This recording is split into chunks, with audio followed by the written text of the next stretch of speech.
Porque esto de salir corriendo de un trabajo a otro. A ver, un segundito.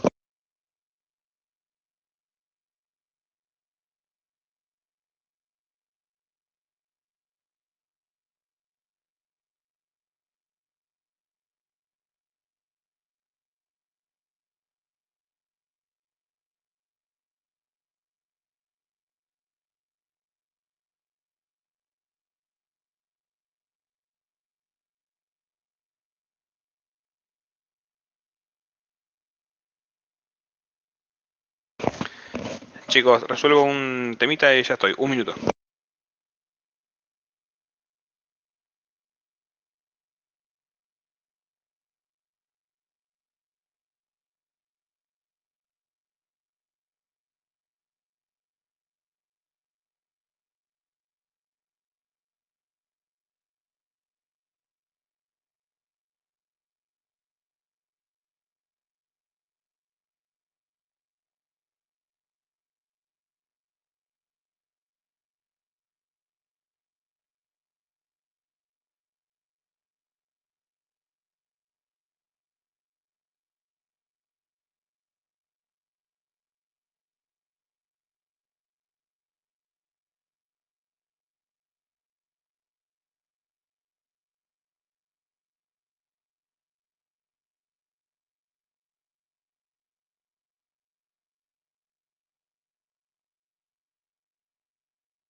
Bueno, acá estamos. Ahí está, ahí terminaron de entrar los últimos. Bueno, uy, gente. ¿Ahora sí? Bueno, ahora sí parece que estamos todos. Bueno, chicos, primera pregunta. ¿Cómo fueron con el tema de materia prima, Bad Milk y todo lo que estaba pendiente? ¿Y qué dudas hay al respecto?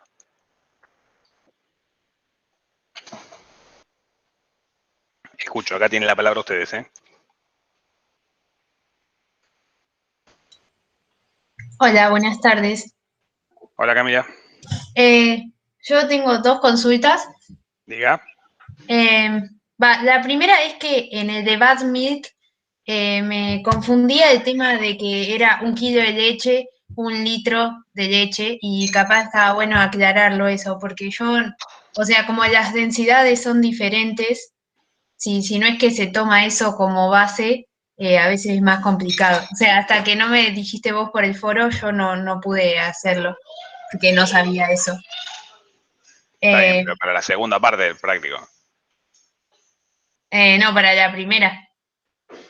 Porque ¿qué te cambia que diga 2000 kilos o 2000 litros? Que tenés que sacar la grasa, Sí. o sea, vos de los litros sacás la grasa y ahí Sí, la grasa se paga por kilo.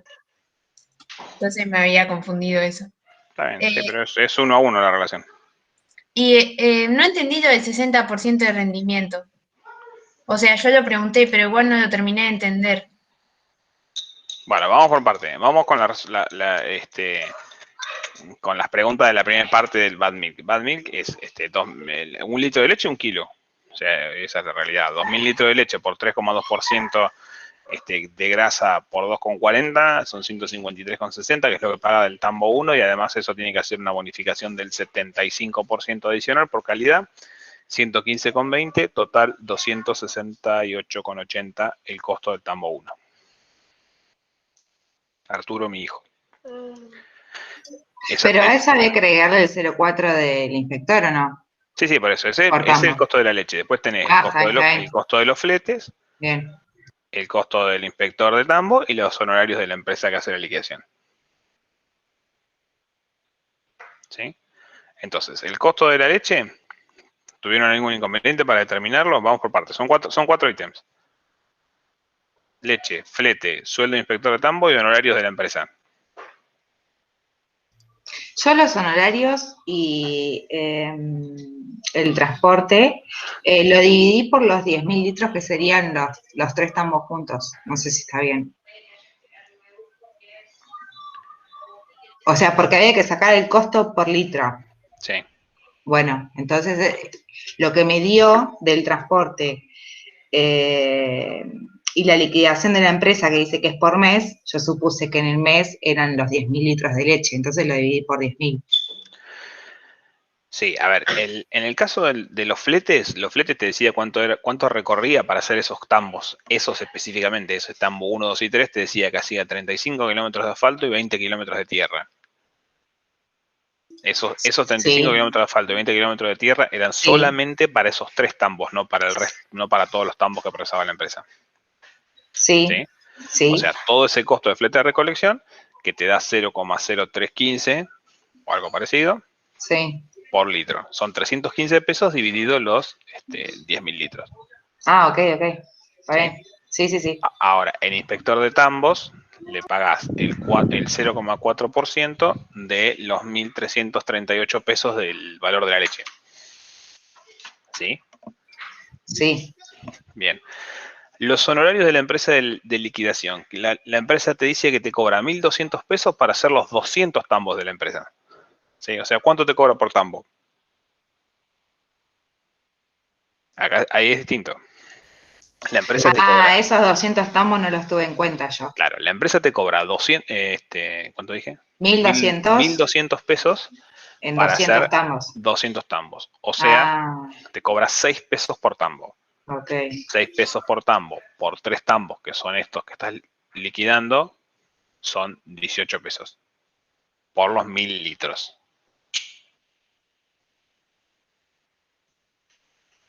¿Sí? Sí, eso lo hice mal. Guillermo, yo hoy pensé que eran 200 tamberos, o sea, decía 200 tambos, pero como decía que cobran mensualmente, o sea, a cada tambo se le pagaba tanto, así. No, digamos, ahí lo que te está mostrando es que la empresa te cobra 200 pesos, también por ahí va a estar desactualizado el valor, ¿no? Te cobra 1.200 pesos por hacerte la liquidación a los tamberos. O sea, por vos a los tamberos tenés que pagarle y tenés que liquidarle en función, digamos, de la primer parte que hiciste del trabajo, porque vos cuando te llegan los reportes de la cantidad de leche que entregaste, que te entregaron los tamberos, vos tenés que pagarle en función de la grasa y en función de la bonificación. Entonces, hay una empresa que se encarga de hacer esa liquidación de cara a los tamberos. Está bien. Es como un honorario profesional, digamos, por hacer el laburo, que te cobra 3 pesos por tambo. ¿Sí? ¿Hasta ahí estamos todos? ¿Llegaron todos más o menos a la misma resolución? Sí. Bueno, ¿el resto?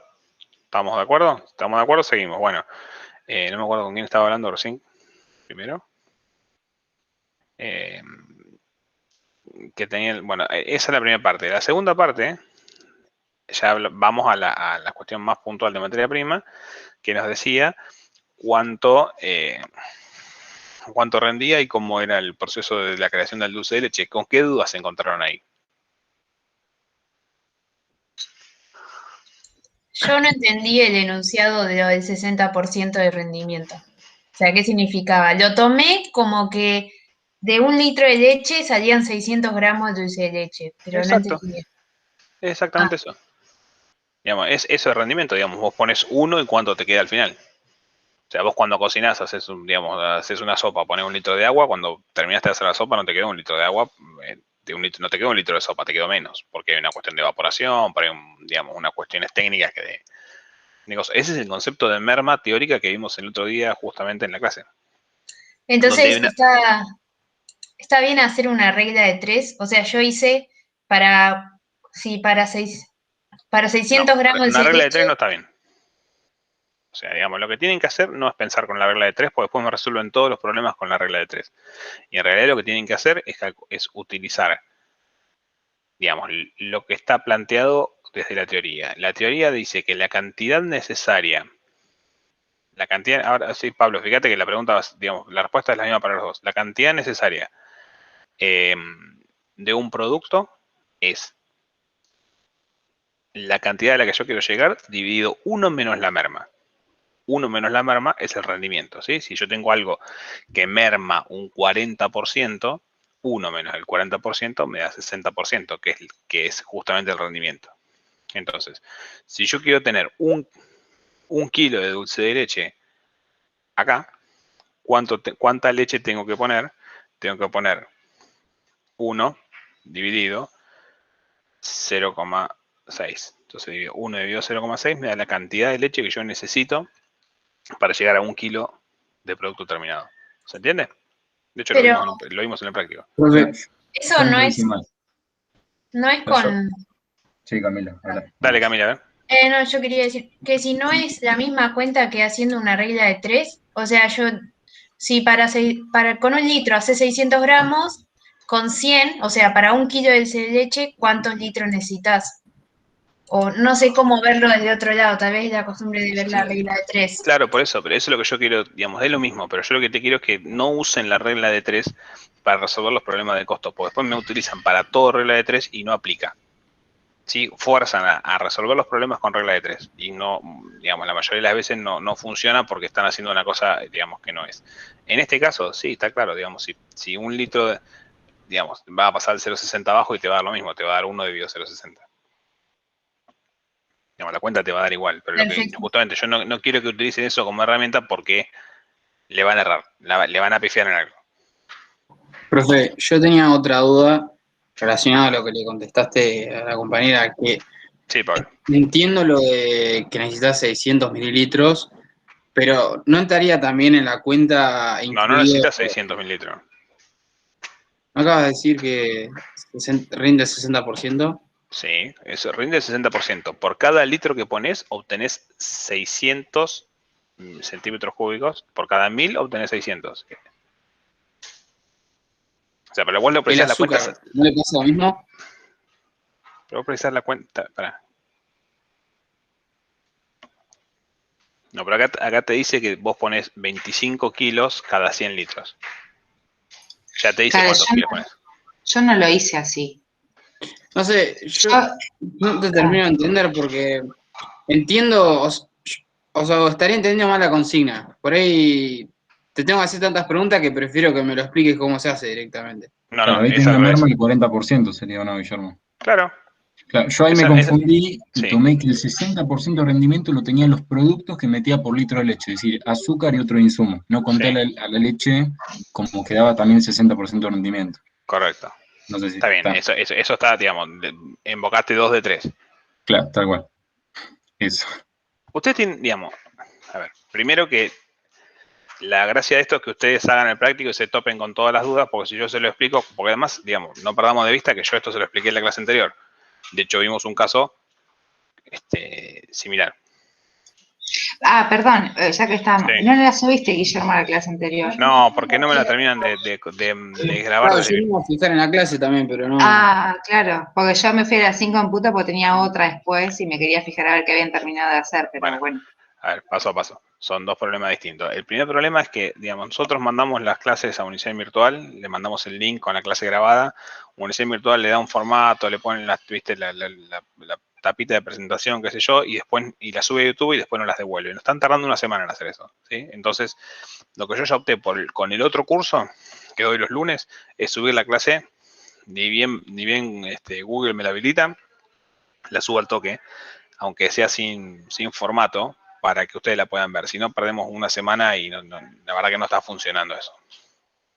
Ah, bueno, listo, ¿Sí? mejor. Sí. Así que esta la terminamos y en un rato la subo. Digamos, cuando la procese YouTube, que tarda, no sé, una hora entre que la sube y toda la historia, ya la van a tener disponible. La de la anterior, cuando me la pase virtual, la van a tener también. Así que probablemente hoy tengan las dos.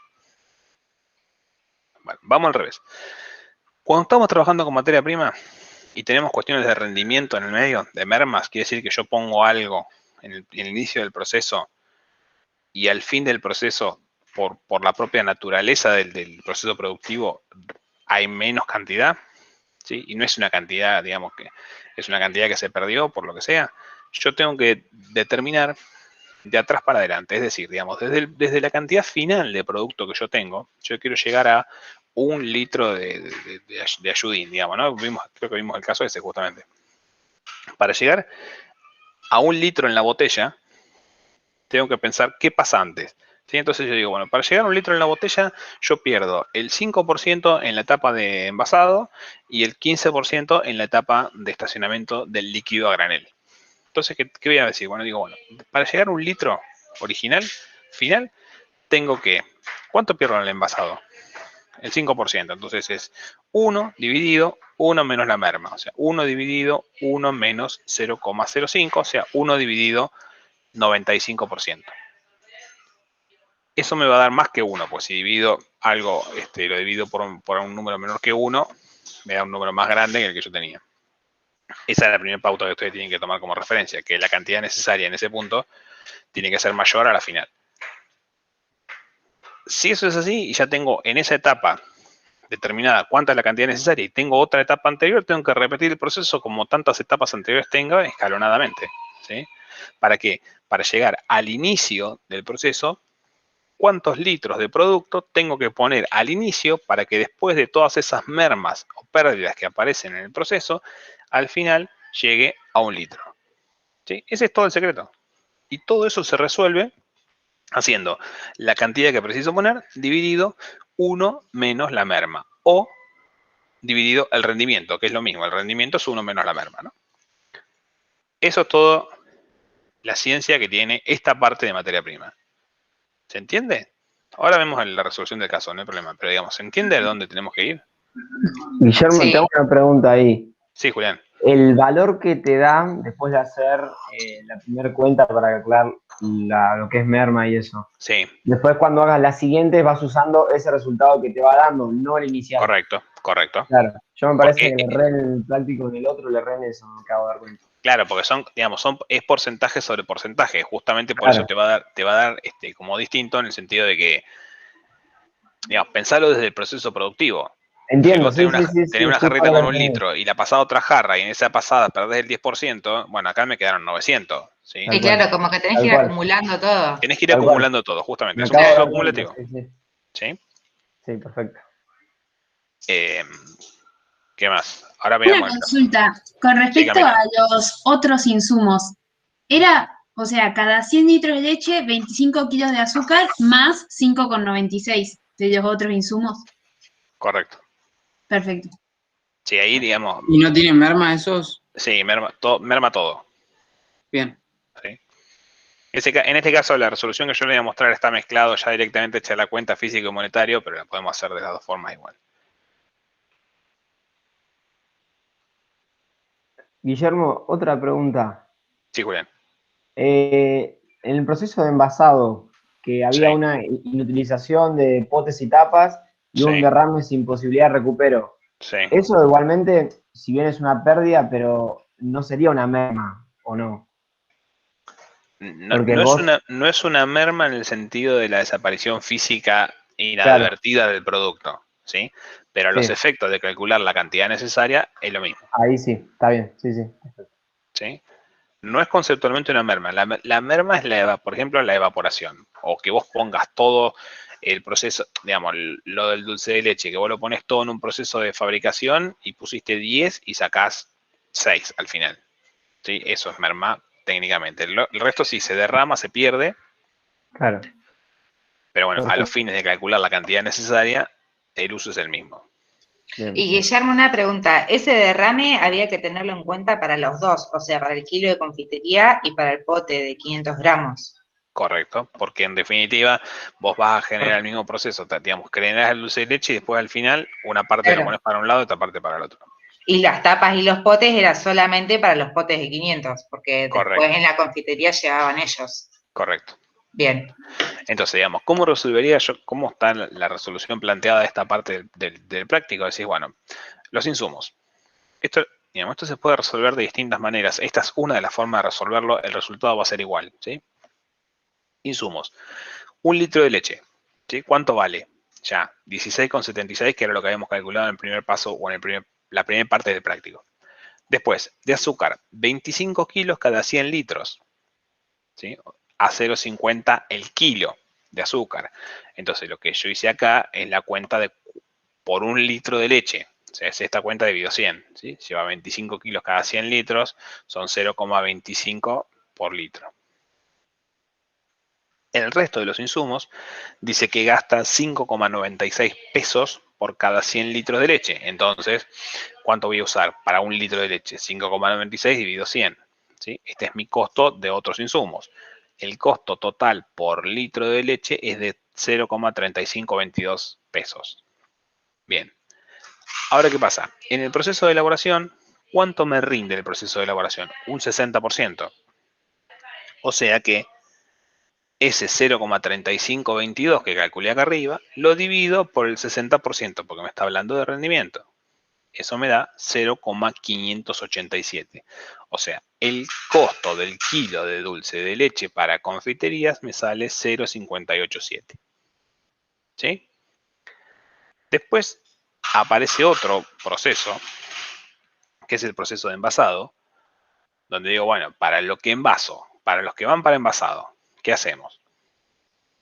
¿Cuánto me merma o me pierdo? ¿El 2%? Bueno, entonces ese 0,587 lo divido por el 98% y me da que me cuesta 0,60 pesos el kilo de dulce de leche. Y a su vez, tengo la merma de los potes, que los potes me salen 0,045 cada pote, y me merma el 5%, tengo una rotura del 5%, entonces lo divido por 95, y eso me da 0,047 el costo de cada envase. Entonces, ¿cuánto me cuesta? Un pote familiar de 500 gramos me cuesta 0,600 dividido 2, porque este es el precio por kilo, o sea, me cuesta 0,3, más lo que me cueste una tapa, 0,047, igual 0,3470 por pote de 500 gramos.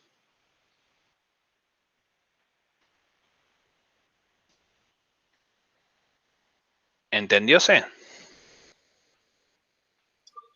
Sí, entender se entendió. Me dio nada que ver, pero se entendió. Bueno, eso es anecdótico. Sí, sí, se entendió. Bueno,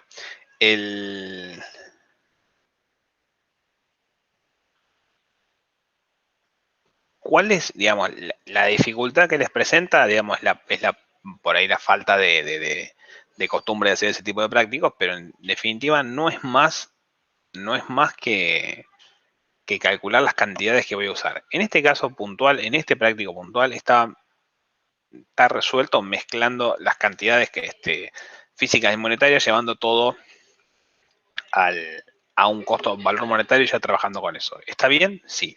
¿Se puede hacer distinto? Sí. Podemos ir todo por el camino de lo físico y valorizarlo al final. Está bien igual, es lo mismo. ¿Ok? Sí. Bueno, Sí, ustedes sí. tienen que hacer el sanjuanino también, ¿no? Sí, también. Que era el otro. Ese no tuvieron mayor inconveniente, supongo, porque digamos, el planteo era más sencillo. Sí, ¿O ese sí? a mí me parece más sencillo.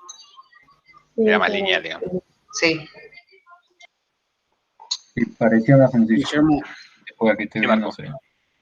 Guillermo, igual si podemos ver cuánto da ese ejercicio, a mí me serviría para ver si lo hice mal o más o menos como lo hice. Bueno, a ver, aguardamos un segundito que ya lo levanto, espera. Dale, gracias.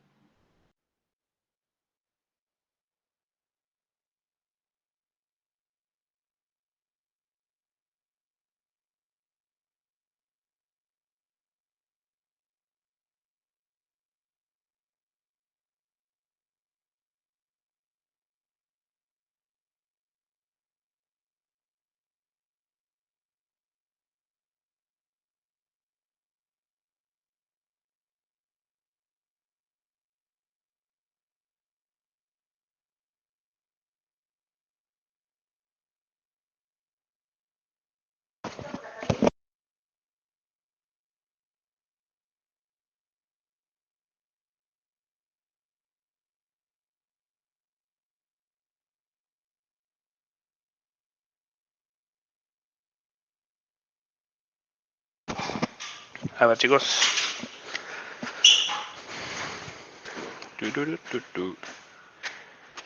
A ver, San Juanino.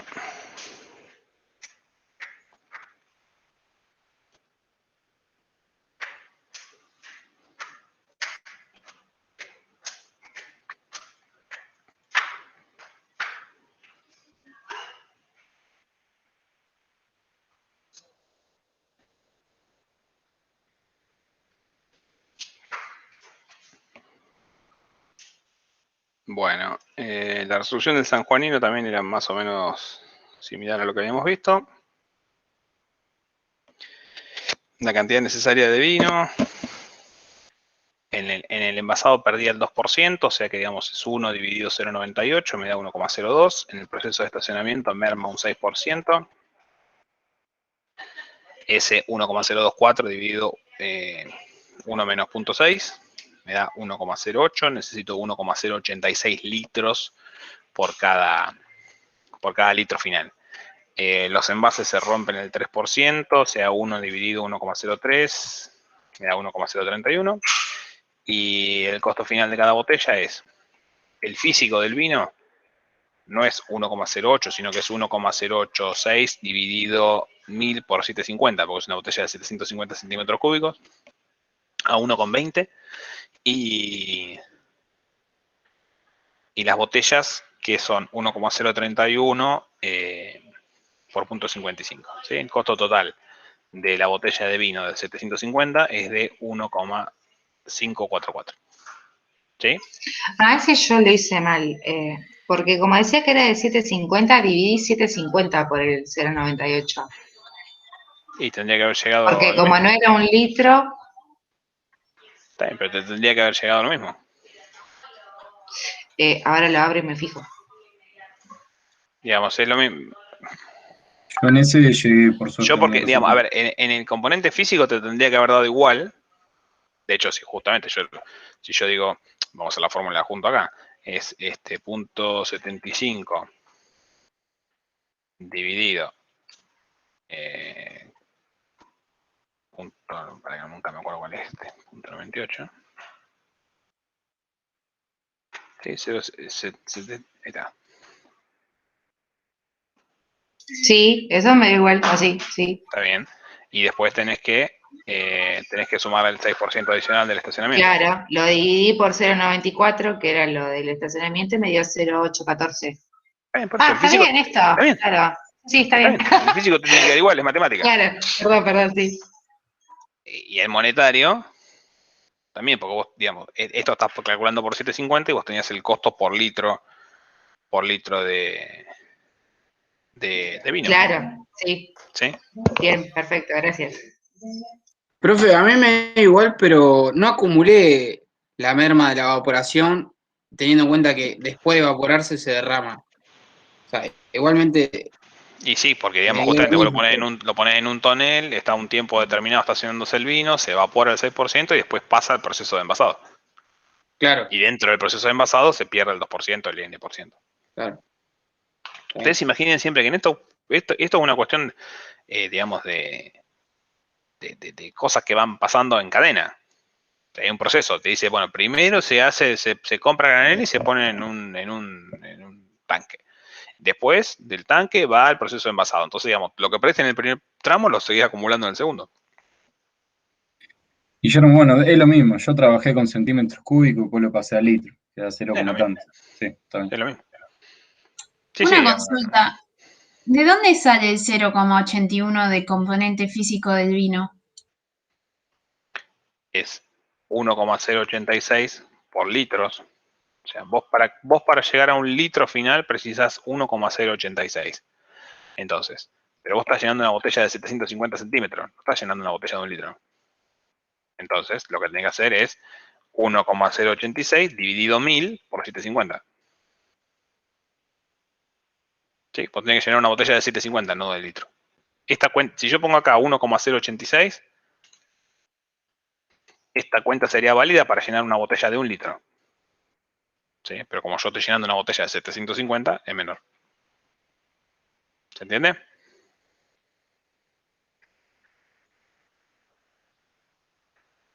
¿Sí? ¿Estamos de acuerdo hasta ahí? ¿Avanzamos? Sí, tengo otros errores igual, así que no importa. ¿Pero qué pasó? No, porque, por ejemplo, ahí nunca tomaste las 10.000 botellas.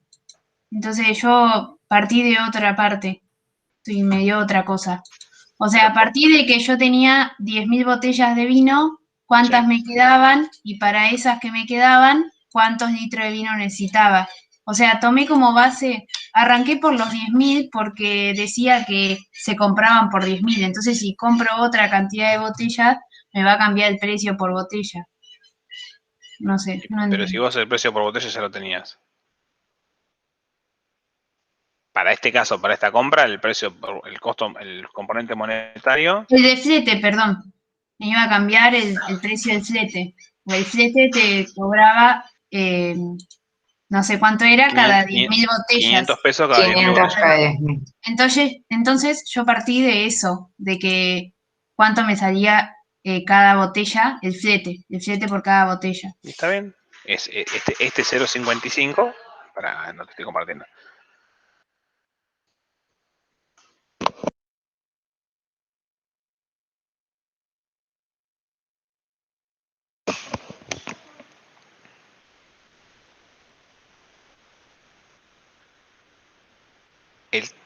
El valor monetario que yo les pongo acá de lo que vale una botella es, fíjate la fórmula, 50 centavos que vale la botella más el costo del flete, que son 500 pesos dividido 10.000 botellas. Son 5 centavos por botella. Cada botella cuesta 50 centavos más 5 centavos de flete. Digo que es una cuenta que tendrías que haber hecho igual, no es que arrancaste mal o bien. Yo te digo, bueno, ¿cuánto vale cada botella? Cada botella vale 10 pesos. Y además tengo flete. Bueno, ¿cuánto vale el flete? Para esa tanda de botella que compré. 1 peso, 2, 8, 24, no importa. Vos calculás el costo, el factor monetario y me decís cuánto cuesta una botella de vino vacía. Y la cuenta a la que vos llegaste y a la que yo llegué tiene que ser la misma. Cada botella de vino vacía te tiene que costar 0,55. Claro, eso sí, pero después, por ejemplo, el costo del vino por botella, yo hice 1,20 por 1,20. O sea, ¿Por qué por la 1,20? cantidad de litros que necesitaba teniendo en cuenta lo que se evapora por el precio del litro. Pero no sé. Claro, pero ahí mezclaste peras con manzanas. Ahí mezclaste físico con monetario. ¿Cuánto te cuesta un litro de vino? 1,20. Te cuesta 1,20. Un litro de vino, cuando vos lo compras a granel en el productor de vino, o sea, vos vas a la bodega de Mendoza y decís, bueno, deme 20.000 litros. ¿A cuánto? A 1,20. ¿Sí? Son 20.000, son 24.000 pesos. Listo, pum, le pagás los 24.000 pesos y te traes los 20.000 litros de vino. O sea, el litro de vino te cuesta 1,20. Ahora bien, ¿qué es lo que nosotros estamos determinando? ¿Cuánta cantidad de vino necesitas para llenar una botella? El costo del litro de vino a granel es 1,20. No hay discusión de eso. No hay duda. No hay otra cosa. El costo del vino a granel es 1,20. El costo de cada botella es 50 centavos más 500 pesos cada 10.000 botellas de flete, es decir, 5 centavos de flete. El costo de cada botella vacía de vidrio es de 55 centavos. Esos dos valores no hay que hacer ninguna cuenta, son inamovibles. Después vos tenés que determinar, así que decir, eso es un dato. Vos tenés que determinar cuántas cantidades precisas para llenar una botella de 750. ¿Sí? ¿Me seguiste más o menos? Sí. Bueno, ¿alguna duda, chicos? ¿Algo más?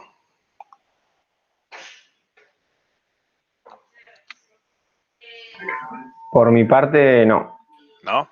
¿Estamos? Yo Yo, tampoco. Guillermo, después voy a tratar, disculpa, Julio, después voy a tratar de hacer de nuevo el de Bad Milk y cualquier Sí. cosa pregunto. Porque Bueno. el litro de leche me quedó mal. Con el tema de tambo, tambero, todo eso se me hizo un tema. Bueno, Así que ok. bueno, cualquier cosa la consulta. Perfecto. Bueno, avancemos porque se nos hizo tarde. Vamos a ver mano de obra, factor trabajo. ¿Sí?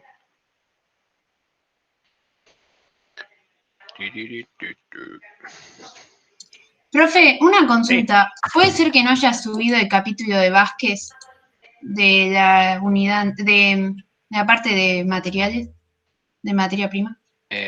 Ahora después me fijo. Puede ser que eso no esté disponible virtual. Después me fijo, no lo tengo acá y si era cambio de pantalla hago un quilombo. Lo reviso y les aviso.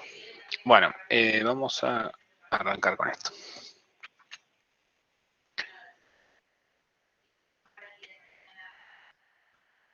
Factor trabajo.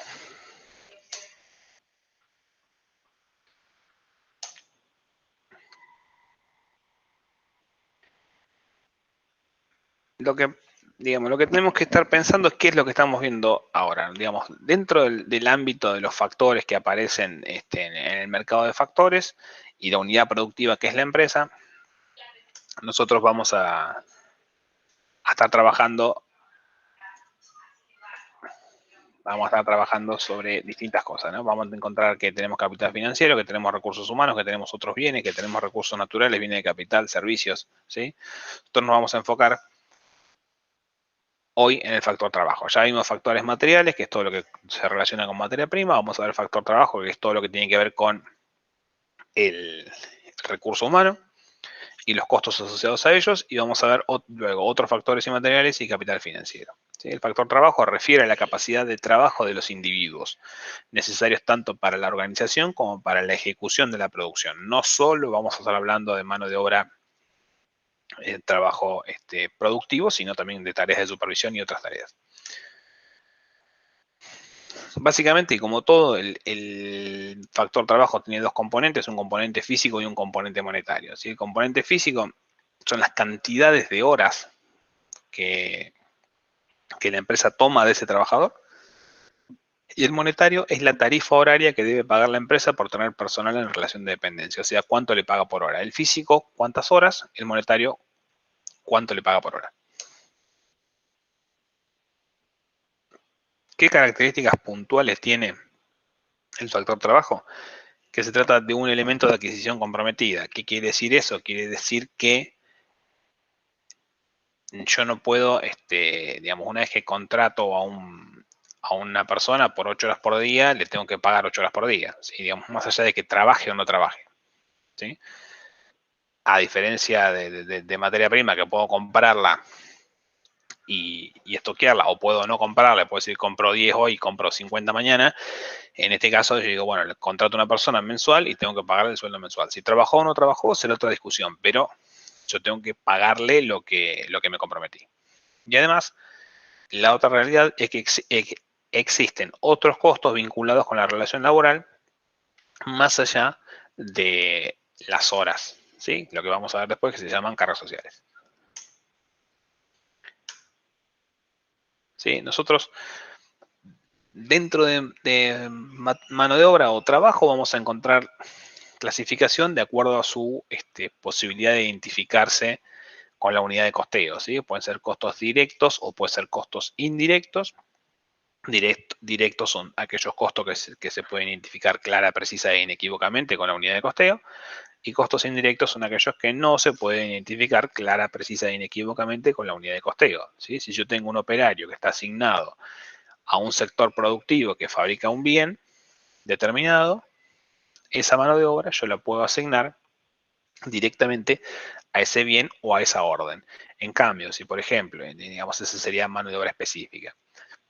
En el caso de los indirectos, son costos de personal que yo no puedo asignar de alguna manera clara, precisa e inequívoca al bien que estoy costeando, sino lo tengo que hacer a través de un inductor de costos o a través de alguna forma de apropiación de ese costo. Es decir,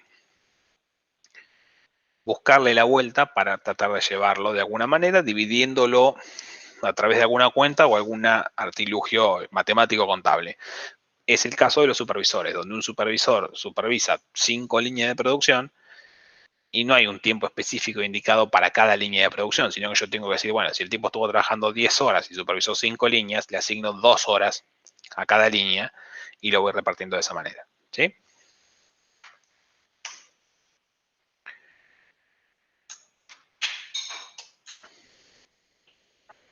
La mano de obra, ¿sí? La mano de obra productiva tiene un comportamiento especial respecto ante variaciones en el volumen de producción. Digamos, ante cambios en el volumen de producción, en general, digamos, puede permanecer como fija, porque yo contrato a un empleado y le tengo que pagar, no importa si trabaje o no trabaje, pero pueden aparecer un concepto de costos semifijos o costos diarios. ¿Sí? Para que un costo sea considerado costo semifijo o costo diario, tiene que cumplir dos características. La primera es que varían cuando el volumen de producción aumenta o disminuye como consecuencia de alteraciones en el tiempo de trabajo. ¿Qué quiere decir? Varía mi costo cuando ante cambios en el volumen de la producción yo trabajo más o menos tiempo. O sea, trabajo 5 horas o trabajo 8 horas.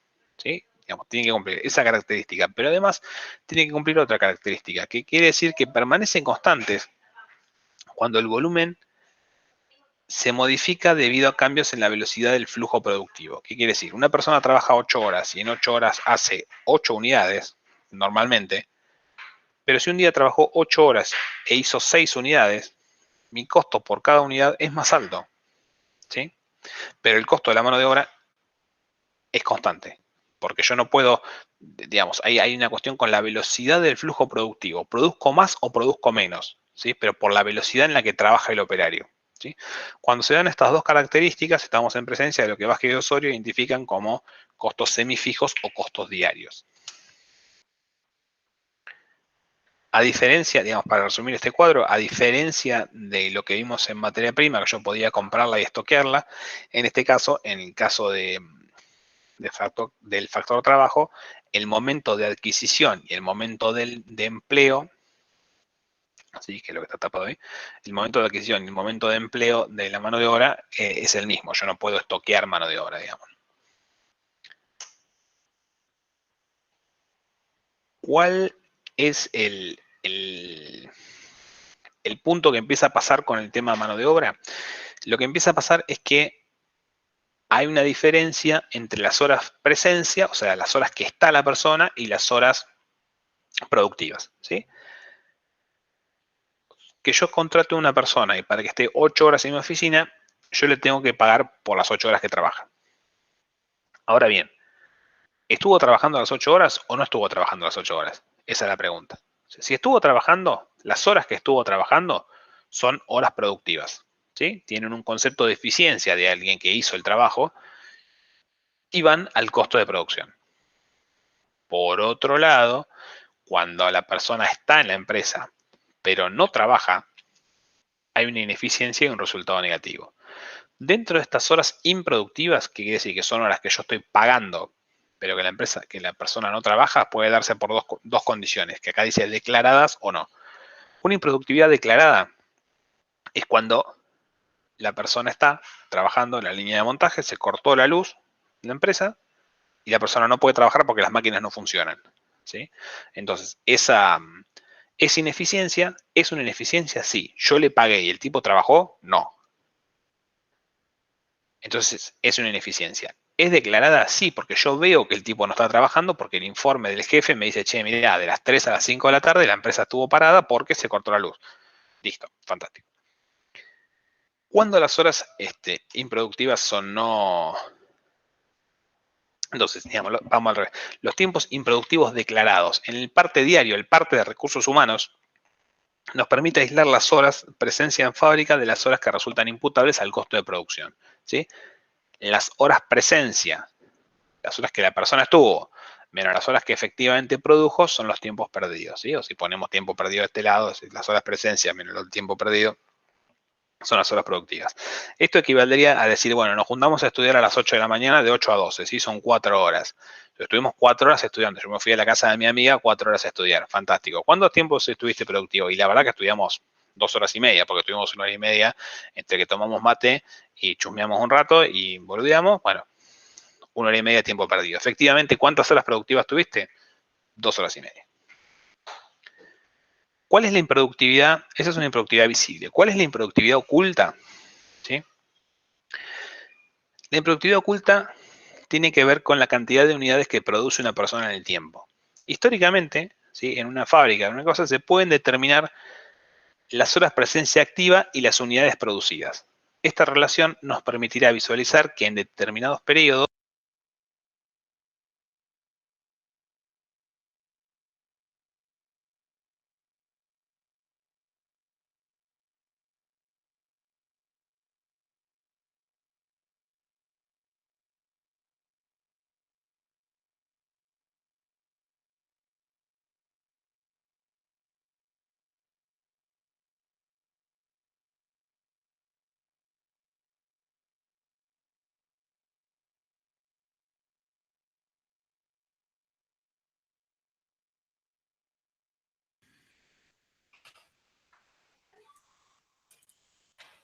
Chicos, ¿me confirman si se escucha ahí, por favor? Ahora sí. Listo, gracias. Sí, sí.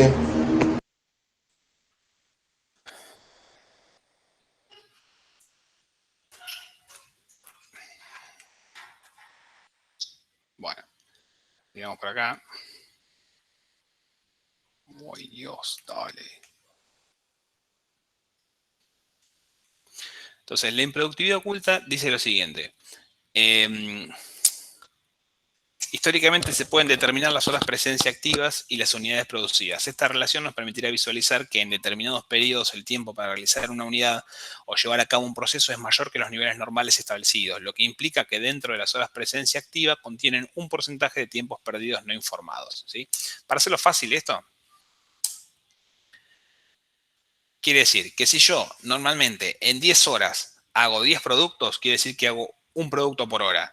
Si la semana, digamos, si hoy estuve trabajando 10 horas e hice 5 productos, pero yo estuve trabajando 10 horas y la planta no estuvo parada, quiere decir que yo trabajé a la mitad del trabajo, a la mitad de la velocidad que yo tendría que trabajar. Conclusión, es como si en vez de 10 horas hubiera trabajado 5. ¿Sí? Acá hay un ejemplo cualquiera donde dice una serie histórica donde dice, bueno, en enero fabriqué 3.520 unidades en 704 horas, son 5 por hora. En febrero 3.520 en 704 son 5 por hora. En marzo 4.400 en 880 horas son 5 por hora. ¿Sí?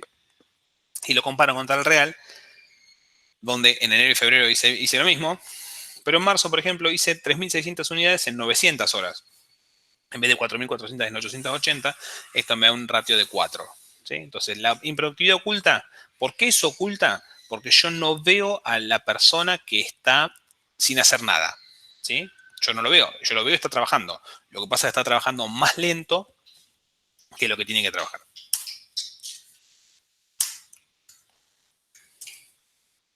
¿Sí? No.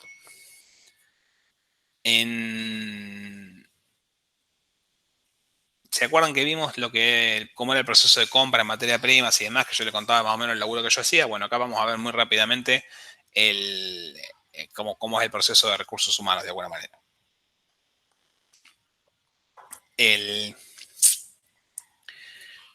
Básicamente esto arranca con el soporte para horas presencia. ¿Qué quiere decir? Que a mí me llega un reporte de fin de mes que me lo pasa el área de recursos humanos o el área productiva donde me dice la cantidad de horas que la gente trabajó. ¿Sí? Dice fulano de tal, vino a tal hora, se fue a tal hora, vino a tal hora, y nos da todo el total de cosas. Eso puede ser con un reloj fichador, con una planilla, con lo que sea. Nosotros, por ejemplo, en la empresa tenemos que poner el dedo para abrir la puerta de entrada con un lector de huellas, y esa fecha, ese horario de entrada y salida, para entrar y salir de la puerta, es la que verifica el horario en el cual entramos y salimos. En mi caso no aplica, digamos, a cuestiones salariales, pero por ejemplo la gente de depósito o otra gente que hace horas extra, obviamente se toma desde ahí. De ahí va a partir el recibo de sueldo, ¿sí? Digamos, yo a la gente que trabaja en la empresa le tengo que pagar las horas que vino o las horas que yo me comprometí a pagarle. Digamos, si después estuvo trabajando o no trabajando, lo que sea, eso es otra discusión y tendrá que ver más con el análisis de costos, pero el recibo de sueldo va por las horas que vino. Después de ahí, con el parte de la sección del trabajo o del área donde trabaja, podemos determinar estas horas productivas o improductivas, qué sé yo, y en función de eso, mandar a costos lo que es productivo y los tiempos perdidos irán a resultado negativo. Una vez que tengo ese parte, qué sé yo, voy a proceder a la liquidación de la liquidación de los sueldos, donde por un lado le voy a depositar el pago al empleado y por otro lado voy a dar origen a la liquidación digamos, interna de los costos, sumándole las cargas sociales o lo que sea, e imputando todo eso a costo o resultado negativo de acuerdo a lo que corresponda, ¿no? Y todo eso va a estar de alguna manera luego reflejado en la contabilidad de la empresa.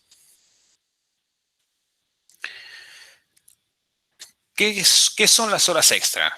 ¿Sí? Habitualmente, cuando una persona trabaja por horas o trabaja, digamos, por una jornada determinada, y trabaja más horas que las horas habituales, las horas adicionales a las habituales se pagan con un recargo, se pagan con un extra. El extra, dependiendo el horario y el momento, varía entre el 50%, si es de lunes a viernes después del horario habitual, o sábados hasta las 12 del mediodía, y fuera de ese horario se paga al 100%. Quiere decir que por cada hora que trabaja una persona extra le pagan por 2. ¿Sí? ¿Qué hacemos con ese concepto de extra? ¿Sí? Nosotros vamos a tener dos variantes para verlo. Las extras pueden ser programadas o no programadas. ¿Sí? Entonces, lo que dice acá es lo siguiente. El tratamiento en lo atinente a su imputación al costo de producción, cuando su habilitación responde a la necesidad de recuperar un volumen de producción programado para horas normales, no puede ser alcanzado por cualquier motivo el incremento. Qué mal que está redactado esto, chicos. Siempre que lo leo me digo lo voy a comer. Bueno, el tema es así, porque ya no puedo ni leer. Cuando yo digo que voy a hacer una orden especial, ¿sí? Si la programación de producción se previó en horas extra, este adicional se considerará un mayor costo de producción. Lo que digo es, si yo tomo un pedido especial y digo, bueno, esto yo lo voy a hacer trabajando el sábado y el domingo con la planta, porque si trabajo de lunes a viernes no llego a hacerlo porque no tengo tiempo, ese costo de horas extra es parte del costo del producto o de la orden, porque fue una decisión. ¿Sí? Yo digo, bueno, voy a trabajar 5 horas extra, entonces esa decisión de las horas extra que yo voy a trabajar para cubrir esa necesidad adicional o ese pedido adicional son parte del costo. Ahora, ¿qué pasa? Cuando yo tengo una empresa que veníamos trabajando y tuvimos que parar la planta un día porque hubo un problema con una máquina que se trabó toda la línea, ¿sí? Y después tengo que recuperar esas 8 horas que yo no trabajé, pagando horas extra para que la gente venga los otros 4 días de la semana, 2 horas más cada día, esas 8 horas adicionales que yo pago, ese componente de extra es un costo, ¿sí? Porque responde a una ineficiencia, responde a algo que me salió mal, que es que se plantó una máquina y tuve que dejar de trabajar, ¿sí? Entonces, si es programado, es costo. Si no es programado y es una ineficiencia, es para recuperar una ineficiencia, una improductividad, sigue, digamos, lo accesorio sigue lo principal y vamos a catalogarlo como parte del costo de la improductividad. ¿Se entendió? O sea, uno es parte del costo del producto y el otro es parte del costo de la productividad. De la improductividad. De la improductividad. Las improductividades no son costo, son resultado. Bien. ¿Sí? ¿Por qué? Porque el principio de costo de necesariedad dice que costo es lo necesario para llegar del factor al objetivo. Entonces, si yo tengo algo que excede esa necesidad y es algo de más, porque es una ineficiencia, no es parte del costo, es un resultado negativo. ¿Lo tengo que pagar? Sí. ¿Va a estar en la contabilidad? Sí, pero no va a ser costo del producto, va a ser otra cosa, va a ser resultado, va a ser una pérdida. ¿Sí? Sí, gracias. ¿Qué son las cargas sociales? ¿Sí? Si alguno de ustedes digamos, son empleadores o tienen algún familiar empleador, los habrán escuchado putear todos los principios de mes que tienen que pagar las cargas sociales. Y las cargas sociales son aquellos costos que una organización tiene por el hecho de utilizar personal en relación de dependencia y surgen de disposiciones legales, convenios colectivos de trabajo o decisiones empresarias. ¿Sí? Las cargas sociales son los costos adicionales al valor hora que yo pago.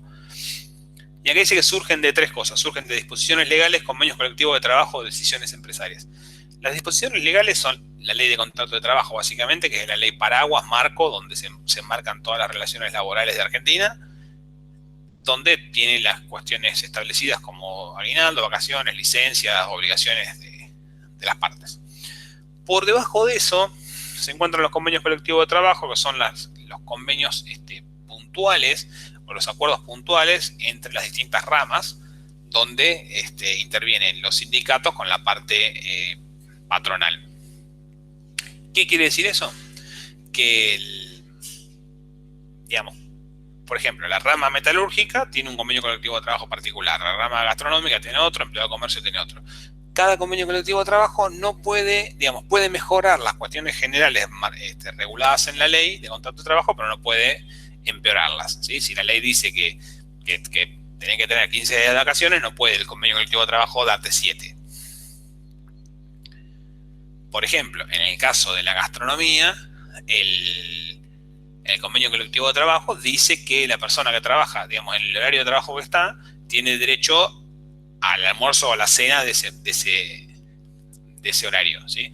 Y si la persona decide no comer en el restaurante, vos tenés que liquidarle y pagarle la comida en el recibo de sueldo. O sea, digamos, la persona que trabaja en gastronomía, tanto digamos, el almuerzo o la cena lo tiene que tener cubierto por parte de su empleador. Por otro lado, también tenemos las decisiones empresarias, que son decisiones que toma la propia empresa, que lo mismo, no puede, digamos, pueden mejorar la relación, pero no pueden empeorarla, donde yo digo, bueno, por ejemplo, en mi empresa, toda la gente que empieza a trabajar, en vez de arrancar con 15 días de vacaciones, arranca con 21. Es válido, ¿sí? Pero es un costo asociado que yo tengo a tener gente. En vez de tener que pagar 15 días de vacaciones, tengo que pagar 21. Podemos encontrar dos clasificaciones de cargas sociales, directas y derivadas, que es una clasificación que hacen Vázquez y Osorio. Las directas como un porcentaje o alícuota sobre el monto de remuneraciones devengadas, y las cargas sociales derivadas, que si bien su monto también se relaciona con la magnitud de la remuneración, o sea, con la cantidad de plata, se vincula más con el número de gente, o más correctamente con la dotación. ¿Sí? Por ejemplo, las directas tienen que ver con todos los aportes que hacemos a los sistemas de seguridad social, obras sociales y ART. Y las derivadas tienen que ver con las cuestiones que tienen que ver más con las licencias, ¿sí? Enfermedad, accidentes, feriados, indemnizaciones, etc. Otra clasificación que vamos a usar y que por ahí nos queda un poco más cómoda es de cancelación inmediata y de cancelación mediata, ¿sí? Las de cancelación inmediata son aquellas que tengo que pagar ni bien terminó el mes, que en general coinciden con las directas, ¿sí? Que son las cosas que tengo que pagar a FIP, formulario 931, que son a los aportes, los seguros, la RT, lo que sea, ¿sí? Esas son las que terminan el mes, se liquidan, se pagan.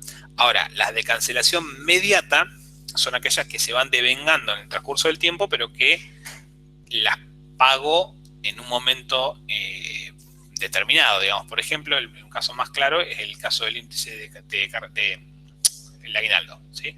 El aguinaldo yo lo pago en junio, a fin de junio o a fin de diciembre, pero en realidad el devengamiento de eso ocurre durante todo el proceso durante todo el mes, ¿sí? En enero devengo el 833, en febrero el 833, en marzo el 833, y así llego a junio. Ahora, ¿cuál es el problema de digamos, de este tipo de cargas sociales? Es que me generan una carga específica en un momento específico, aunque su devengamiento corresponda a periodos anteriores. Entonces, para tratar de morigerar esa cuestión y de ser más equilibrado con el costo de cada uno de los periodos, el señor Rodríguez Jáuregui inventó o lo desarrolló un artilugio que se llama índice de cargas sociales, ¿sí?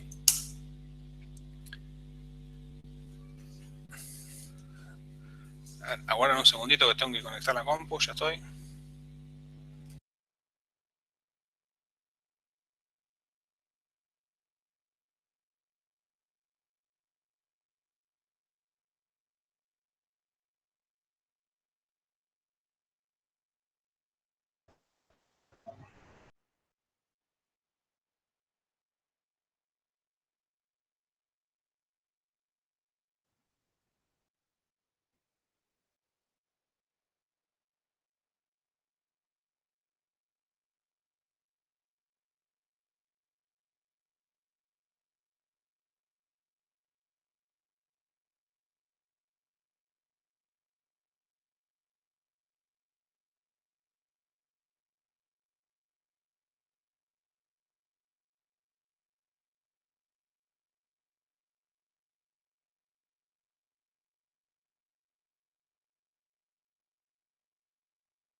Ahí estamos.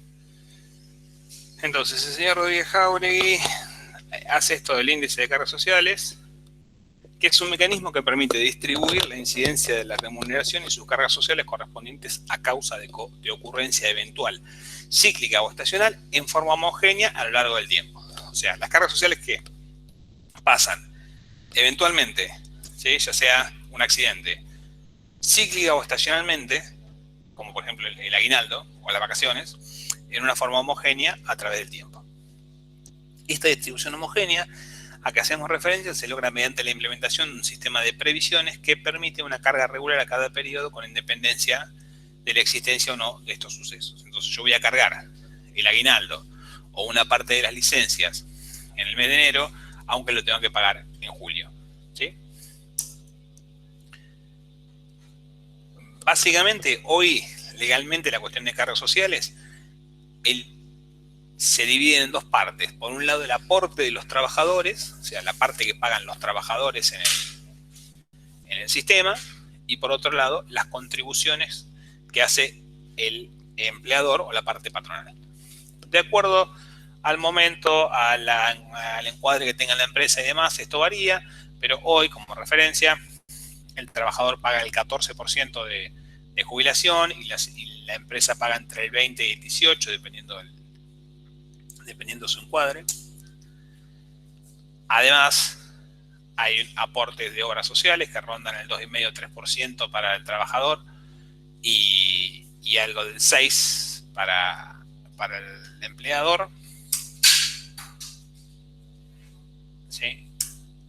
Eso es lo que vamos a ir viendo.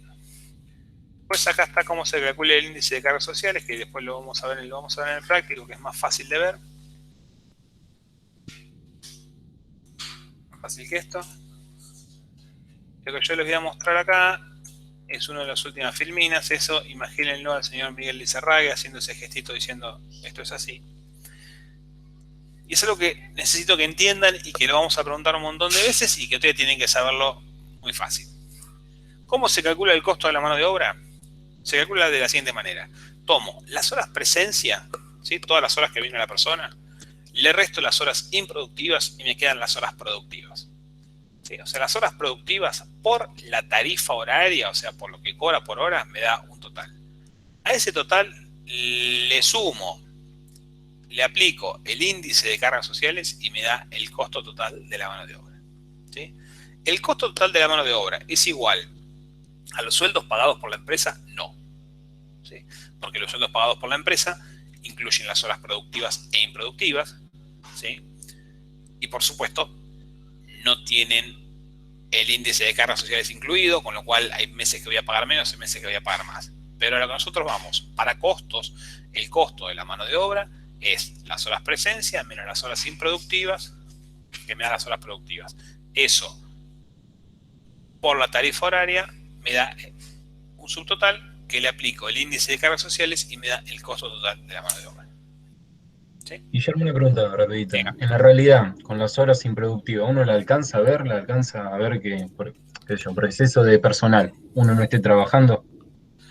Depende del rubro, depende de lo que hagas. Esto es más fácil medirlo de alguna manera en una empresa industrial, donde tenés las cosas, digamos, mucho más parametrizadas y donde en una fundición tuviste un problema con el horno y se te paró la planta sin dudarlo. O en una línea de montaje se rompió una parte y tuviste esa línea de montaje parada un día y a la gente le tenés que pagar igual. Entonces eso es más fácil de verlo. Eso lo avisaría un jefe de control, por ejemplo. O Claro, alguien exactamente. que... Está bien. Exactamente. Sí, digamos, nosotros acá lo que hacemos es operar en función de la información que recibimos. Y la información que recibimos nos dice las dos cosas. Nos dicen el total de horas que tuvo la gente y el supervisor me dice, che, mirá, pasó esto, esto y esto, o no hay novedades, todas las horas fueron todas productivas. ¿Sí? Nosotros desde la cuestión administrativa que podríamos estar, tenemos que estar basando nuestra imputación en lo que nos dicen los terceros o lo que refleja el sistema de gestión o el sistema contable que tenga la empresa, digamos. Por eso también se puede manejar a través de un sistema, digamos, a través del sistema de la empresa donde te dice, bueno, mira, fulano faltó, no faltó, vino, no vino, no sé lo que sea. ¿Sí? Vos me decís, ¿cómo lo calculo esto en un restaurante? Y por ahí es un poco más difícil.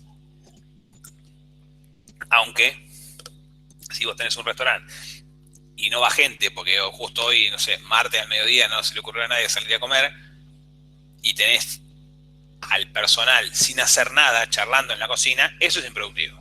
Ahora, si yo digo, bueno, muchachos, no hay nada para hacer porque no hay que para atender gente, bueno, pongámonos a hacer producción para la noche. ¿Sí? Entonces los pones a todo el mundo a hacer milanesa para la noche, esa es una hora productiva. Es una hora productiva que capaz que va asignada a otro lado, pero no es una improductividad.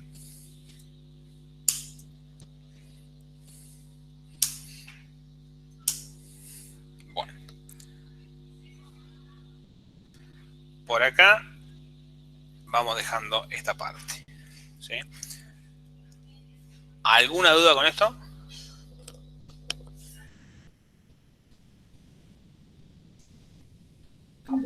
No, por mi parte no. ¿No? ¿Estamos ok con eso? Bueno. Vamos a ver.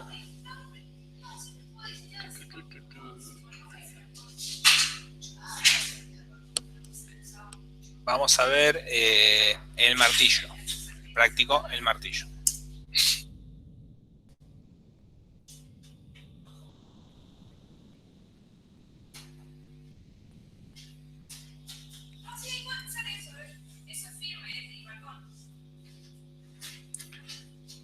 Así que les pido por favor que abran el martillo. Creo que es la página 30 y pico, ahora lo vemos.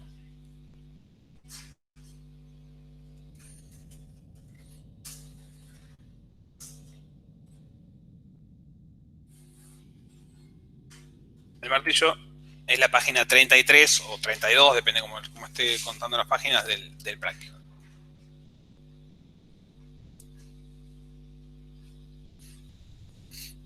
¿Están todos ahí? Sí. Yo lo encontré.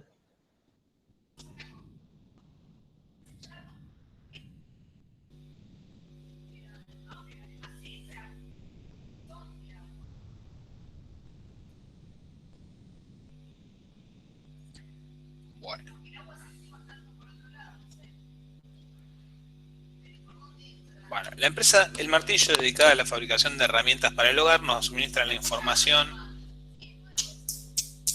correspondiente a su personal jornalizado para el mes de marzo, el cual se detalla a continuación, ¿sí? Entonces nos pasa todo el detalle de lo que hizo con mano de obra. Entonces el día lunes 1, producción normal, ¿sí? Todos los horarios.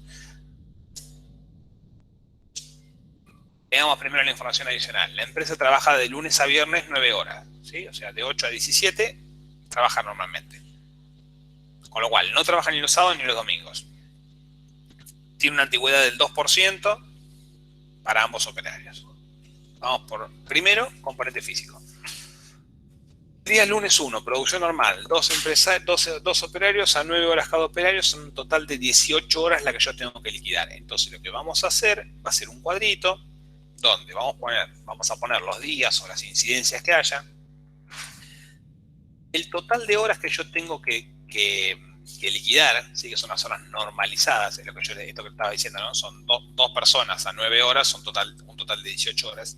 Y después vamos a ir poniendo a dónde las asigno. Si las asigno a mano de obra productiva, a la orden que estoy costeando, o a otra cosa.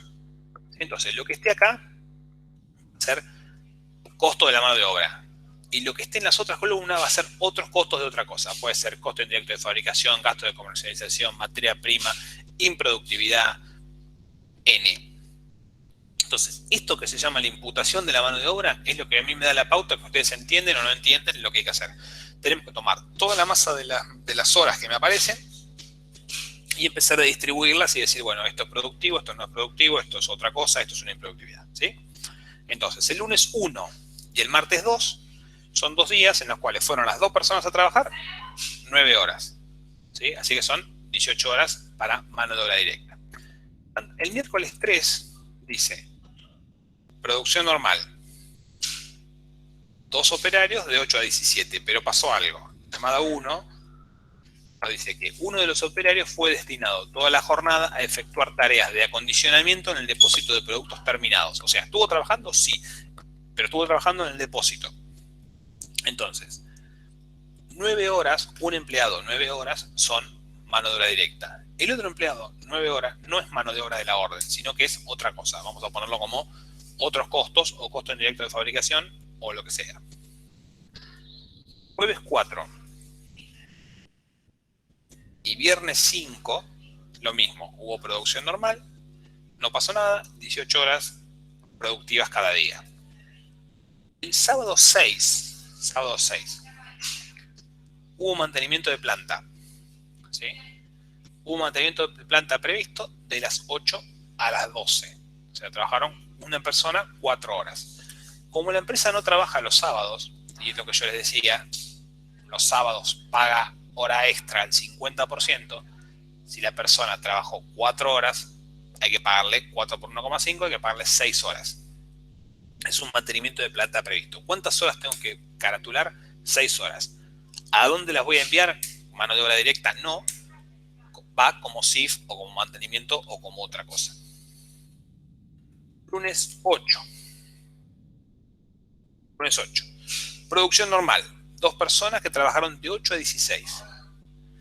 Debido a un corte de energía, se debió suspender la producción. ¿Sí?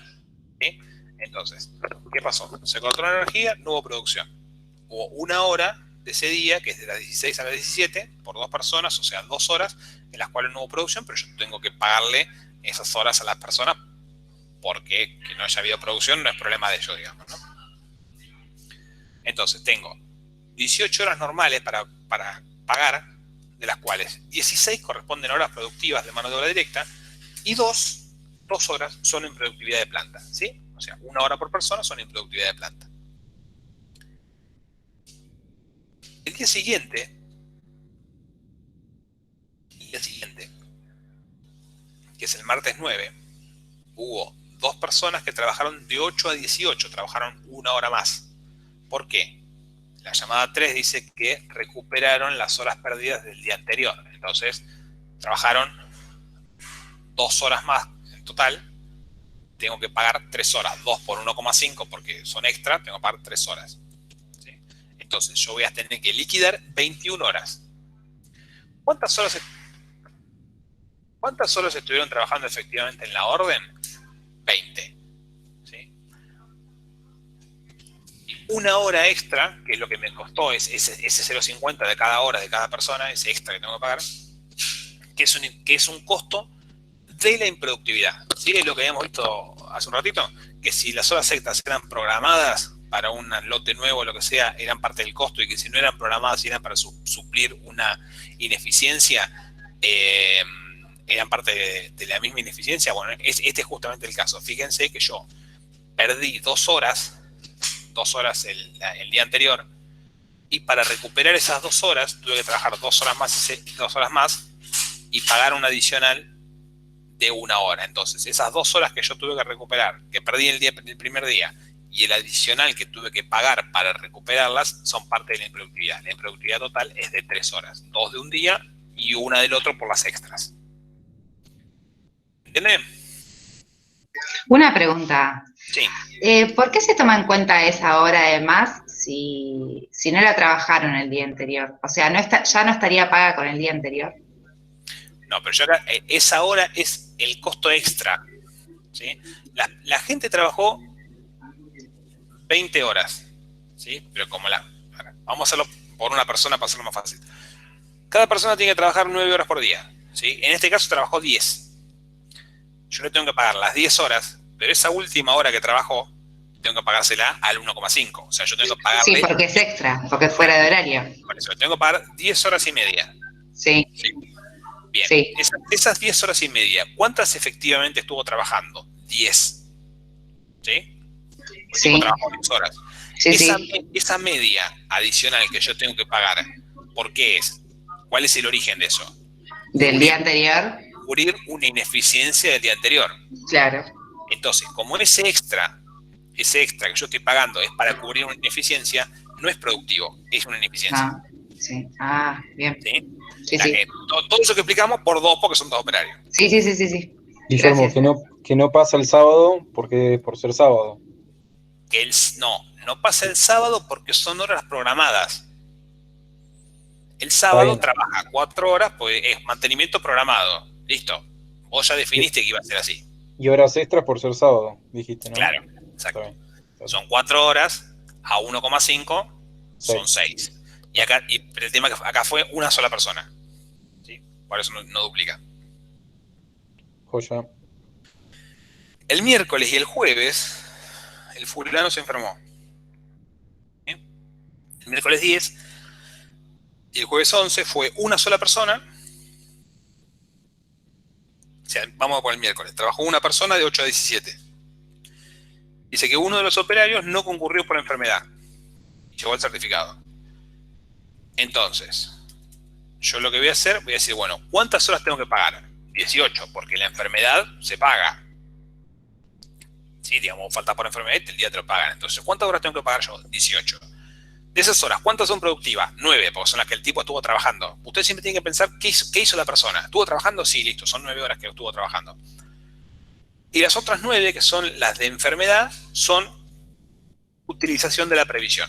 ¿Sí? ¿Qué es esa previsión? Es la previsión que constituimos cuando hacemos el índice de cargas sociales. Nosotros cuando hacemos el índice de cargas sociales, metemos dentro de la cuenta también un histórico de las enfermedades y de las licencias posibles que tiene la empresa. Lo metemos dentro de ese índice. Contablemente lo que hacemos, vamos previsionando que en algún momento esas enfermedades van a aparecer.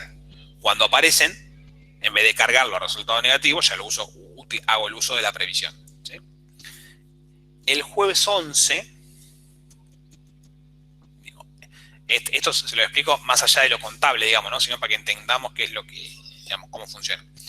El jueves 11, ¿sí? También faltó uno de los fulanos que estaba enfermo y dice,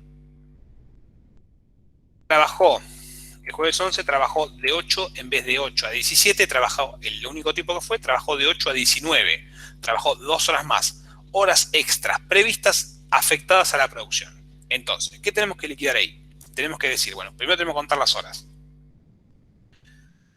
Tenemos las 9 horas de enfermedad del tipo que no fue, ¿sí?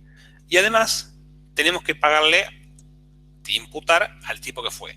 El tipo que fue trabajó las 9 horas habituales más 2 horas extra. Que estas 2 horas extra al 50% son 3. Entonces, 9 y 3, 12. Son 12 horas de mano de obra directa. El total de horas que tengo que pagar ese día es de 21. Son 12 de mano de obra directa y 9 de utilización de la enfermedad, de la previsión de enfermedad. El viernes 12 no pasó nada, producción normal, volvió el que estaba enfermo, son 18 horas normales, 18 horas de mano de obra. El sábado 13, hubo un mantenimiento de planta previsto de 2 personas que trabajaron de 8 a 16. ¿Sí?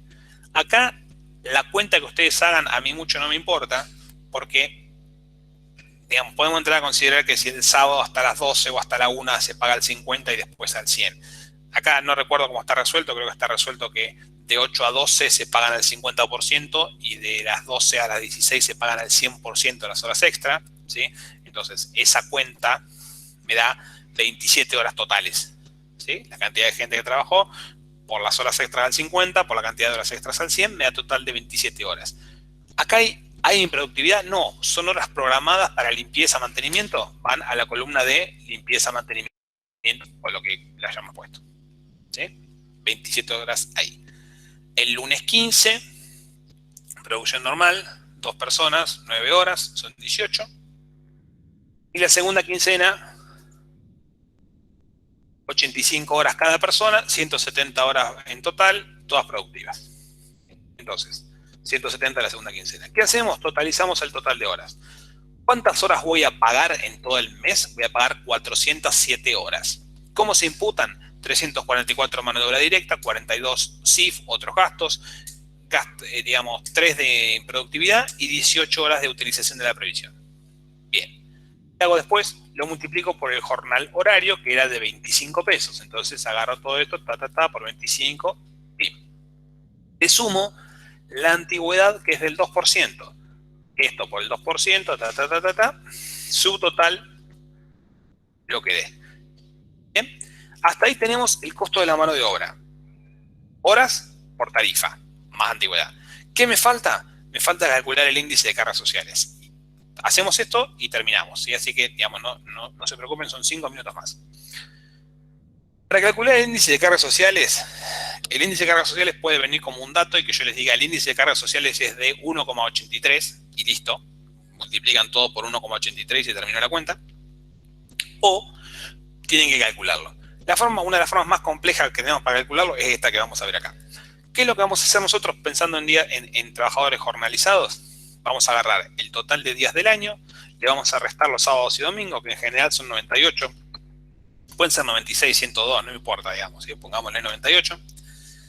Y eso le voy a restar los días de licencias ordinarias, especiales y feriados que me dice el dato de la empresa, ¿sí? La empresa acá abajo me va a decir, bueno, es dato, ¿sí? Se lo vamos a dar siempre, dice, bueno, los feriados, las licencias ordinarias al año son 20 días, las especiales son 13, ¿sí? Entonces, yo digo, bueno, le resto 20 días de licencias ordinarias, licencias especiales 13 y feriados 7. ¿Y después qué voy a hacer? Voy a agarrar estos 20 y los voy a dividir 2,27. Entonces me da un 8,81%. ¿Sí? La incidencia de estas licencias respecto del total de días netos trabajados. 8,81. Las especiales son 13 dividido 2,27. Y esto dividido 2,27 me da 3,08. En total, yo tengo un total de licencias ordinarias, especiales y de feriados nacionales de 17,62% sobre los días netos trabajados. Entonces, para la construcción del índice, yo lo que agarro digo, bueno, arrancamos con el índice con una base de 100, porque si no, no podemos hacer ninguna cuenta, si multiplicamos por 0 no me da. Arrancamos con una base de 100 y le sumamos esas licencias de recién, ¿no? El 8,81%, el 5,73% y el 3,08%. Lo sumamos.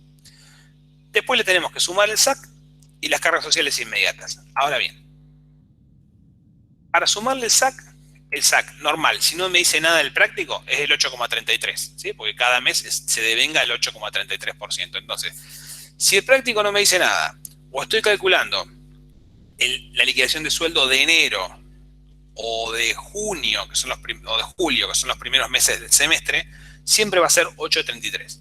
¿Sí?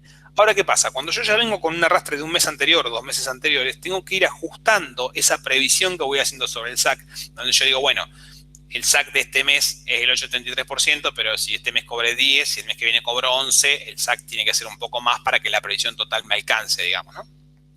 Entonces voy a calcular lo que llamamos la incidencia del SAC. La incidencia del SAC se calcula de la siguiente manera. La incidencia del SAC se calcula de la siguiente manera. Tomo, primero, tengo que tener el dato, ¿sí?, de el sueldo que pagamos el mes anterior, ¿sí?, que dice los jornales brutos del mes de febrero, yo estoy liquidando marzo, fue de 10.520. Entonces voy a agarrar 10.520, que es el sueldo bruto liquidado del mes anterior, por 2 meses, porque es enero y febrero, son 2 meses, por 8,33%, eso me da un valor. Voy a tomar el sueldo bruto, incluido antigüedad, de este año, que son estos 10.378,50, de este mes, perdón, de marzo, son 10.378,50, por 3, son 3 meses, enero, febrero, marzo, por el 8,33% y me va a dar un valor. La diferencia entre estos dos valores, dividido el sueldo bruto actual, me va a dar un porcentaje que es la incidencia del SAC. Yo en vez de previsionar el 8,33, tengo que previsionar el 8,58%. Entonces, en el índice de cargas sociales, lo que voy a hacer es tomar este cálculo que ya he hecho hasta acá y aplicarle un 8,58%, no sumarle, sino decir esto por el 8,58% más, me da 10,09, el nuevo total me da 127,51. A eso lo multiplico por lo que llamamos las cargas sociales inmediatas, que son las que están por fuera del índice, que son, dato también, que son los aportes patronales, que en este caso son las siguientes. El sindicato, el 2% no es aporte patronal porque lo paga el empleador. La jubilación, porque lo paga el empleado, perdón. La jubilación que paga el empleado tampoco, y la obra social que paga el empleado tampoco. Y el régimen de asignaciones familiares sí, porque lo paga el empleador. Entonces, en este caso puntual son 18 más 6 más 9, eso me da 33%. Yo le sumo el 33% al índice y lo totalizo y me da 69,86. ¿Qué quiere decir? Que yo tengo que sumarle para costear a mi planificación de recursos humanos, digamos, de mano de obra, el 69,86%. Entonces agarro y le sumo a todas las columnas el 69,86%, y eso me da el total de mi costo de mano de obra. Acá hay una pequeña trampita, que en la columna de previsión, fíjense que yo no lo sumé, sino que sumé directamente las cargas sociales inmediatas del 33%. Porque, a ver, recuerden, cuando estábamos calculando el índice de cargas sociales, lo que hacíamos era previsionar para un gasto futuro. Como yo en este caso estoy consumiendo esa previsión, si vuelvo a aplicar el índice, estaría calculando la previsión sobre el propio consumo en la previsión. Digamos, estaríamos previsionando 2 veces. Entonces, la parte esa del índice no corresponde, pero sí corresponde las cargas sociales inmediatas. ¿Por qué? Porque a AFIP no le importa si yo pagué una licencia por una enfermedad o le pagué el sueldo normal. De hecho, eso no se explica en ninguna parte. Vos calculás por una masa salarial y pagás los aportes sobre eso. Entonces, sí o sí, igual las cargas sociales del 33% las tengo que pagar. ¿Cómo termina el práctico? Con el total de las horas y el costo que tengo para cada columna. El total de horas, ¿sí?, me costó 17.460 pesos, de los cuales 14.900 son costo de la orden y el resto son otras cosas. ¿Qué me importa a mí? Que hagan correctamente la aplicación de la imputación de las horas a las distintas columnas, diferenciando qué es mano de obra y qué no es mano de obra, sino qué son otras cosas, y el cálculo y la construcción del índice de cargas sociales. ¿Sí? Bueno, rapidito y a los palos, fuimos llegando hasta acá. ¿Sí? Yo sé que obviamente por ahí tienen alguna otra clase, estamos ya, digamos, en el límite de horario. Digan lo que, si tienen alguna duda, me dicen, y si no, cortamos acá y yo les subo una tarea para el próximo, para ir viendo. ¿Sí? Escucho. Guillermo, si te acordás de la clase para subirla, sí, vamos. Sí, por eso yo ahora termino yo con eso y subo la clase, ni bien en YouTube me lo permita, digamos, no voy a esperar a la gente de virtual. Y lo de Vázquez, profe, si podés, por favor. Vázquez de materia prima. Sí. Bueno, para eso me voy a anotar a ver en qué estado está. Me fijo a ver qué estado está. Y no sé si querés subir también por las dudas de mano de obra, ya que en las Filminas hay cosas de ellos, pero no sé qué tan importante será. Bueno, más que mal, sí. Gracias. Bien, listo. ¿Algo más? ¿Algo más bien la pasada ahí? Pero, ¿dónde estáis? Alguien dijo... si nos corrigen los prácticos nosotros los revisamos y, digamos, no sé si voy a llegar a calificar a todos, a todas las entregas, porque tanto Horacio como yo estamos en el curso de ustedes y en otro curso, tenemos 2 cursos de cuatrimestres y, digamos, no sé si lo vamos a terminar resolviendo de esa manera. Sí vamos a, digamos, sí los que no entregan están, digamos, tienen una connotación negativa, eso está claro, digamos, ¿no? De hecho, yo ya califiqué en este curso y en el otro a los que no entregaban con un 1, digamos, como referencia. No es un 1 que se promedia con la nota del parcial, por supuesto, pero, digamos, sí hace al resto de las cuestiones de las condiciones mínimas de aprobación de la cursada. O sea, ustedes tienen que entregar los prácticos, nosotros los vamos a ir revisando, no vamos a estar en condiciones de dar feedback personalizados, por eso... Sí, Julieta, correcto. Nosotros los prácticos vamos a hacer como hoy, digamos, yo en definitiva terminé resolviendo los prácticos que estaban mostrados, que estaban como tarea, los resolvimos en clase, y la idea es dedicar la primera parte del primer bloque de la clase a resolver consultas de eso, ¿sí? Digamos, lo que queremos es que ustedes sean proactivos en la resolución de los prácticos, porque cuando ustedes los hacen solos es ahí donde se encuentran las dudas. Si ustedes me ven a mí hacerlo, o yo subo una resolución, es como que dicen, sí, esto se hace así, y digamos, como que siguen la resolución, por supuesto, pero no terminan desarrollándola. Y cuando uno se sienta solo y no tiene otra cosa para hacerlo, que no tiene otra guía, ahí es donde realmente aparecen las dudas y es donde realmente terminan aprendiendo, ¿sí? O sea, no vamos a devolver feedbacks, por ahora no vamos a hacer feedback personalizado. ¿Sí? ¿Estamos? ¿Alguna cosa más? Bueno, si no hay más dudas, comentarios, vamos cortando. ¿Sí? Chao, gracias. Bueno, listo, chicos, gracias. Chao, Guillermo, gracias. Chao, gracias. Chao, gracias.